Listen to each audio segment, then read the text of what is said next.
You're listening to The Physician's Mind, raw stories and real talks with people who are striving for greatness in medicine and in life. This is where ambition meets action and where the relentless come to level up. I'm your host, Curtis Wilkerson.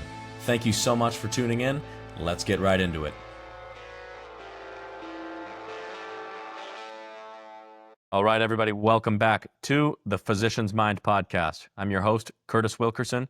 I'm an incoming medical student, and today I'm here with Yousef Sarameh. Yousef is a rising second-year medical student at the Arizona College of Osteopathic Medicine in Glendale, Arizona. Yousef, thanks for joining me, my friend. How you doing? Doing good. Thank you for having me. Absolutely, brother. Now, before we dive into the questions here, I just want to make a quick announcement to my audience. If you're passionate about medicine, wealth building, and leaving a lasting impact, don't miss the Legacy RX conference hosted by Dr. Kyle Stevenson of the Assets and Orthopedics podcast. It's happening October 24th through 25th in Indianapolis, Indiana. Learn more and grab your spot now at www.legacyrxconference.com. Now let's get back into it here. Yousef, looking back on your first year, what were some of the biggest surprises or misconceptions that you had about medical school? Well, going into it, I knew it was going to be hard. Undergrad, pre-med, I thought that as soon as I get into medical school, everything would be smooth sailing from there. It would be hard, but everything would be laid out in front of you, and I was totally mistaken about that. A lot of things, it's just like undergrad, the networking especially, reaching out to physicians to find research, that's all. It's a little bit easier than undergrad because you get more pull as a medical student when you're dropping all those cold emails and stuff like that. But it's still a challenge, and it's still a learning process. How did your study habits evolve over the course of your first year, and what was it that worked best for you? You gotta keep everything going. You can't just lay back and say, okay, I'm just gonna leave this all this material, all these slides, all these lectures to the day or 2 days before the exam. You got to study everything as it comes, or you're going to get overwhelmed and you're going to get stressed out when you have to sit there and study for your exams, especially for us because our school has a very rigorous exam schedule. So you got to keep up on everything, watch all the lectures as they come, read through the slides, do Anki if you're into Anki. It's not for everybody, but it helps a lot, especially for me. So it's just finding the motivation to study, especially during this last stretch, this last couple of weeks. Burnout is real, and you just lack motivation to study, and it's just you got to push through it and be strong. There is a light at the end of the tunnel at the end of it. So just finding the motivation and keeping track with all your lectures and all the studying that's you have to do. So you got to stay basically on track. You can't fall behind. What is it for you that motivates you to keep pushing during those hard times? It's the light at the end of the tunnel. It's just like in a few short years, I'm going to be a doctor. I'm going to be in an OR or in a practice doing what I dreamed of doing ever since I was in high school. So that's what really pushes me forward. Do you have any idea what you may be interested in matching into residency for? They tell you that at the beginning of medical school that the average person changes their minds 3 times. I went and wanted to do ortho, and I've changed my minds like 3 or 4 times already throughout my first year. So I wanted to do ortho. I had a stint of 2 weeks where I wanted to do neurosurgery, but I quickly grew out of that because it's just way too difficult. I was interested in radiology, maybe anesthesia, but now I'm kind of set onto general surgery, trying to match into a good program, a good academic program that will give me an opportunity to go into a lot of different specialties that I'm interested in. So either trauma, vascular, or cardiothoracic. And going to a general surgery, especially as an osteopathic physician, would be the easiest way to achieve any of those goals.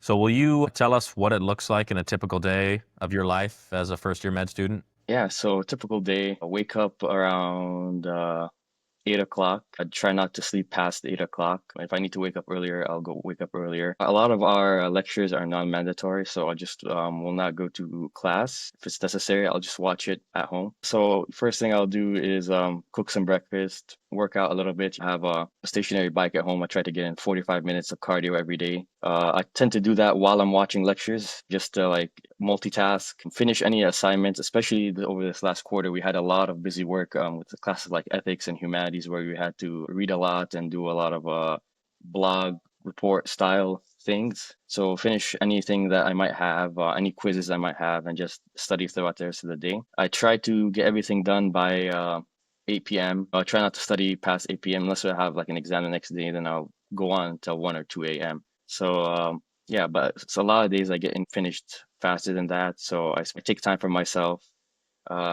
Either I go to the gym and actually work out, do some weight training other than cardio. I go out with some friends, especially if it's the weekends. Yeah, and then just talk with family. I think that's the number one thing that I do every day. My siblings, my parents, going into medical school. And one question that I always ask medical students, doctors, and everything is that what would be one thing you would change if you had to do it all over again? And 90% of the time they would answer, spend more time with my family. Hmm.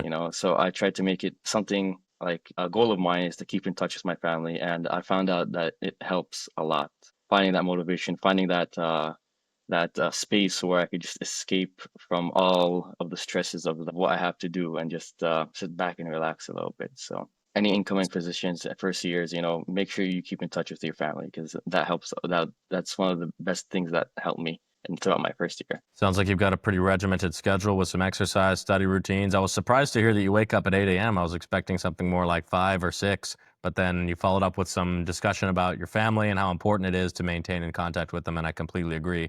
I want to ask you, what role did your family play in your decision to commit to a career in medicine? Are there any other clinicians in your family, or? No, I am a first generation medical student. A lot of my extended family have gone to medical school, but growing up, my father always stressed the importance of secondary, tertiary education.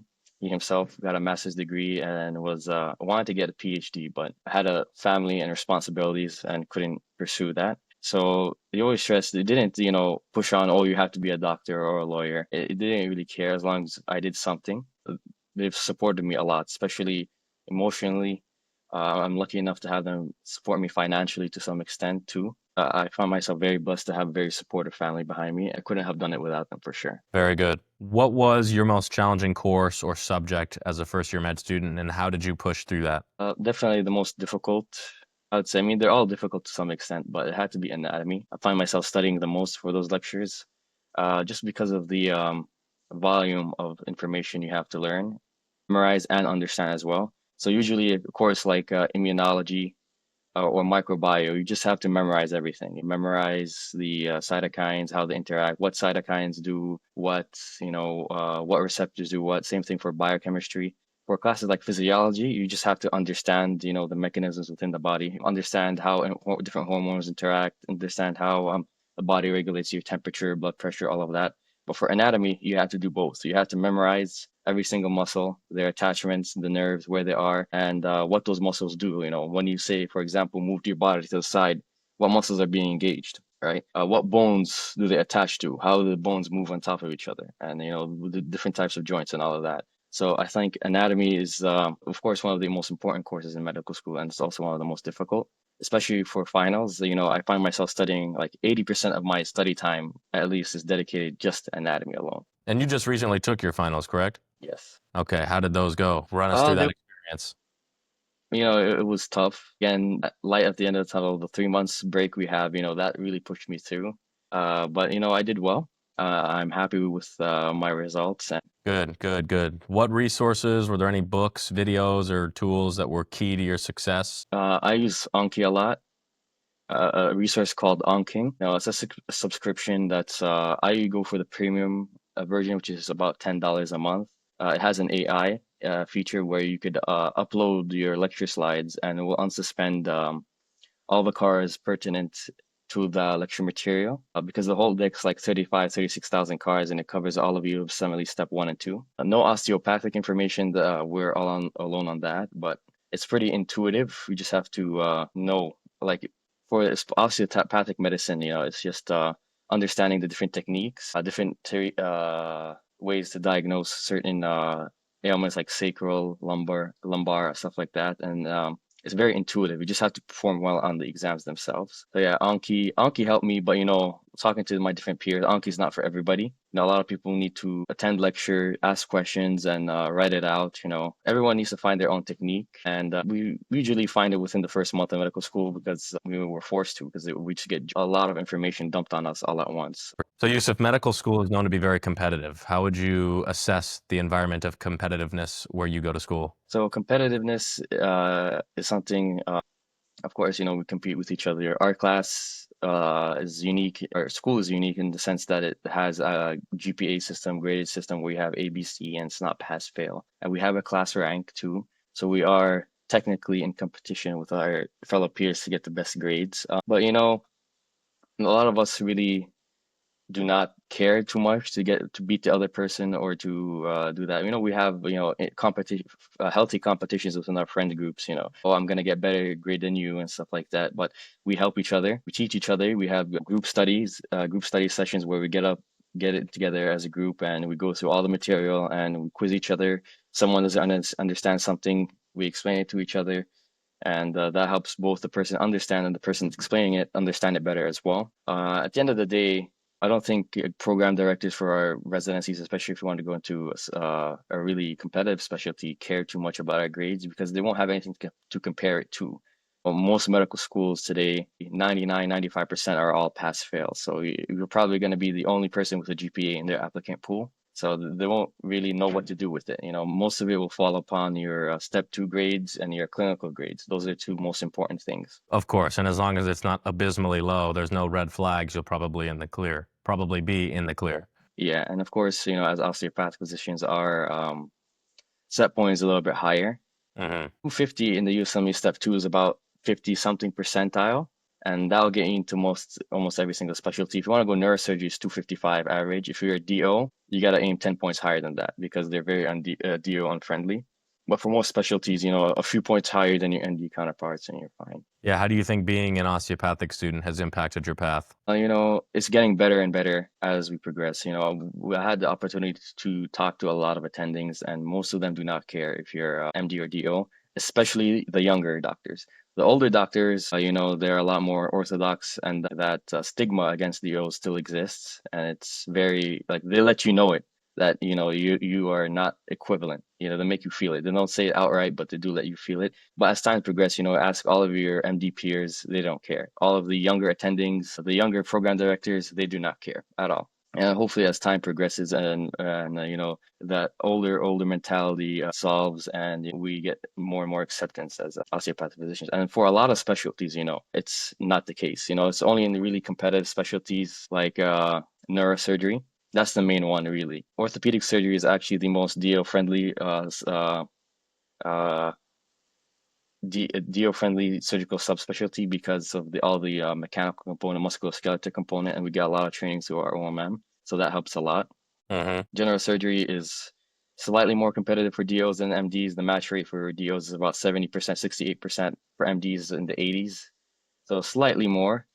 Of course, stuff like dermatology is a little bit more competitive, but a lot of DOs are matching into it. I mean, this year in our school alone, like 4 people match into dermatology, 5 people match into orthopedic surgery. Yeah, so I mean, if you go to a medical school like University of Arizona, they have half the class and they have about 4 people matching to orthopedics and general surgery. So we have a little bit more, but we have double the class. So there is that to consider. But other than that, you know, if you stand out, if you go out in there and you perform really well on your clinical rotations, you leave a good impression on the people you're working with and attending, you know, you'll succeed for sure. You know, that's the most important thing. 99% of program directors will tell you the most important thing about a prospective resident is their personality, because they're going to be working day in and day out with you for the next half decade or more. You know, they want to know that you're somebody that they could work with and, you know, they could communicate with really well. 100%. And on the point that you made about U of A Tucson versus Midwestern having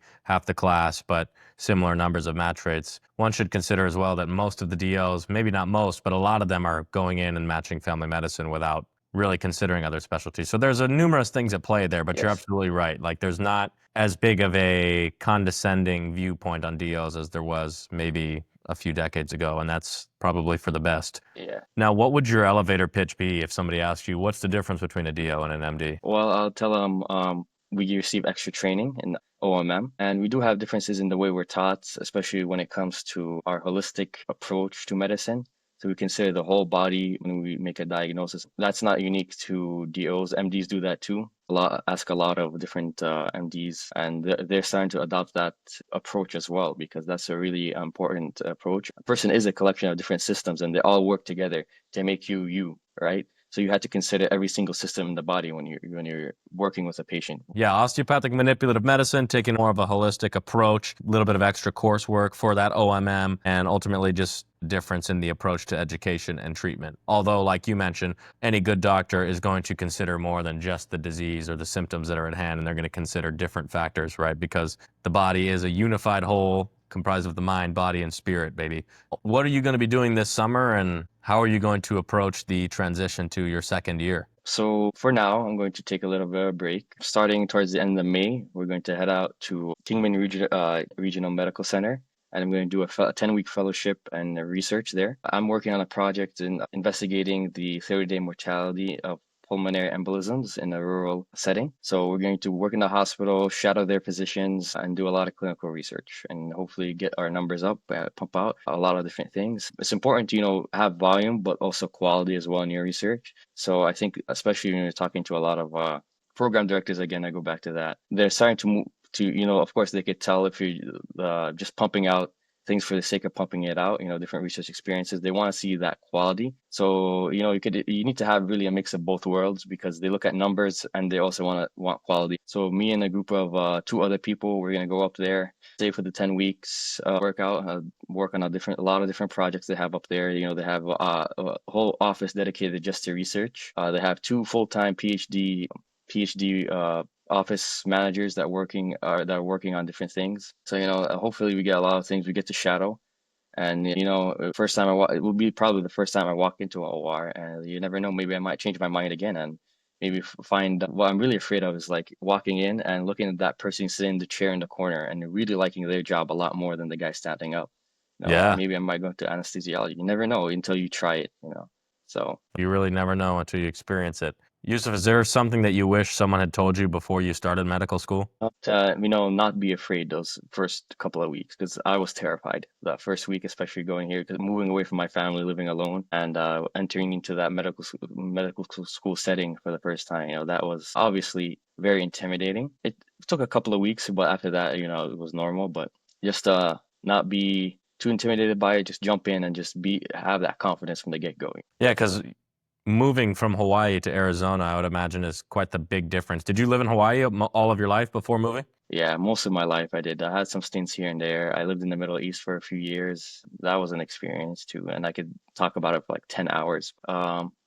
Yeah, Hawaii for most of my early childhood, and throughout my secondary education, went to the University of Hawaii at Manoa. That was nice. Of course, COVID hit, so it was kind of a bland experience. Gave me a lot of time to study and prepare for medical school, though. Do you speak any other languages? Yes, I speak Arabic. How has that impacted your medical journey, if at all? Having an extra language always helps. English is my first and primary language. It's the best language I have. Especially in our setting in Arizona, there's a lot of Spanish speakers too. So that's another language that's very important to know. I know you speak so a little bit of Spanish too, so that would help too if you ever decide to practice in Arizona. Well, that would help, but didn't find it really helping me a lot. In some certain specific settings, it can help, but most of the time, it's just there, just for family and friends and stuff like that. Sure, sure. Well, the move from Hawaii to Arizona had to be a pretty big point in your life. I remember when I moved from Arizona to Michigan, now starting school here in 2 months, I moved there quite early for basically what was effectively a gap year I had. It was quite the transition for me, enduring that new winter time and all of those things and making new friends and trying to meet people. So how did you approach finding your community and making new friends within your medical school cohort and kind of establishing your roots in your new state? Yeah, so just going out to all of my new friends are my own classmates. We spend a lot of time together, or we're all in the same classes, all in the same groups. You get to talk to them, and slowly it takes for me. I don't make friends right away. It takes time for me to warm up to a person personally. I did make one friend like on the first days of medical school, but after that, it took me a couple of months to warm up to all the other guys and get in different friend groups. And now we have one big friend group all together. So for me, it will take time, talk to people, get to know them, and slowly but surely, you will make friends, you'll make connections too. So I wouldn't tell anybody to worry about that. Just be you. That's the most important thing. Just be you. Yeah, and the rest will follow suit. We met through a mutual friend of ours, Sebastian Laguna. I did an episode with Sebastian Laguna on the topic of success in the first year of medical school as well. I'll go ahead and leave a link to that in the show note captions. So, Yousef, what advice would you give to somebody who's about to start medical school who doesn't want to just survive, but somebody who really wants to thrive and do well? The most important thing is confidence. Do not get discouraged. by, we might get a bad grade in an exam. You might, somebody might, you might try to talk to somebody and they might, just dismiss you and not respond to your emails or stuff like that. Just don't get discouraged. Just keep going. Keep trying. If you have a dream, you will fulfill it. You just got to try, and you keep trying and trying and trying again, because nothing will ever go the way you want it the first try at all. Nothing, absolutely not. You have to have perseverance. That's the number one thing. You have to be you. Don't, put on a facade to impress anybody. You are you, and that's what makes you unique. That's what, make you stand out. Just be a very impersonal person. Be open-minded to different things. You might go into medical school thinking you want to do something, but your mind will change. I was a hardhead. I thought I was set on something, but my mind did change. You just got to be open-minded. And then one of the most important things too is take time for yourself. Relax. Burnout is real. All of us within our friend groups and within our cohort, we all experience burnout to some degree. And I'll tell you, it's crazy. You don't feel like doing anything, not even the stuff you like to do. So it's very important to just take time off yourself, because you as your well-being, especially your mental health, is the most important thing. It goes above and beyond everything else. Just relax, take time for yourself, and enjoy life. If you say medical school is your whole life, it's not. I have had so many wonderful experiences outside of medical school throughout my first year. It doesn't need to be all studying and be all, grinding and all that stuff. What are some of the habits you think are worth implementing to avoid burnout? What are some of the ones that have worked for your experience, and what are some things you think somebody should avoid if they don't want to be burned out? Of course, one of the things you should avoid is procrastination. Stuff will catch up to you very quickly. It'll hit you like a bullet train. And most important thing I'd say to avoid burnout is time management. Mhm. Setting off time to study, setting off time to work out, and setting off time for yourself and family, for your family too. That's, the most important thing, time management. And also, don't stress about stuff. Don't stay up all night worrying about different things and thinking about different things. Good will come your way. You just gotta keep going at it. Okay, so avoid procrastination and implement schedules, good time management. Are there any other things that you think are worth considering to optimize your performance? Don't be afraid to ask questions. We have a very nice open door policy where if you have any question or concern, you could just walk up straight into your professor's office and ask them questions. Don't be afraid to ask for help, whether it be tutoring, help from your peers or from your professors as well. Medical school is hard, but we have a lot of resources to help you, especially resources for mental health as well. Don't be afraid to use those resources. They're very important. All right, man. Yeah, absolutely. So have that discipline, lock in, make your schedule rigid, easy to follow, and implement those good habits. Avoid procrastination. Obviously, you're going to want to exercise. You're going to want to plan out your days efficiently and just be a beast. Try not to get burnt out. Stay off social media. Don't scroll on your phone until Oh you yeah, fall asleep every night, and get decent sleep. Eat good. Don't eat junk food, and should be pretty squared away. Would you agree? oh yeah, 100%. Yeah, one more thing. Do not fall into the pit of comparison, especially on social media. You open Instagram, you see all these different people. Do not compare yourself to others, because Right. that only leads to one way, and that's despair. You should do not compare. You have your own journey, and you're gonna get through it. Don't compare yourself to others. Absolutely. Yeah, like I said, if you want to avoid burnout, you should get off social media. You shouldn't be comparing yourself to others. You shouldn't be scrolling on your phone until you fall asleep every night. You should probably be trying to get a decent amount of rest, eating healthily, exercising. All of the things that you mentioned are a part of your daily routine. So, Yousef, that's fantastic, brother. Do you have any other pieces of wisdom or insight to share before we part ways, my friend? Yeah, like I said earlier at the beginning of this talk, spend time with your family. Don't just cut them away. They're gonna be the people there for you no matter what. So spend time with your family for sure. All right, Yousef. Well, thank you so much for joining me today, my friend. If anybody wants to reach out to you or ask you some questions, where can they contact you?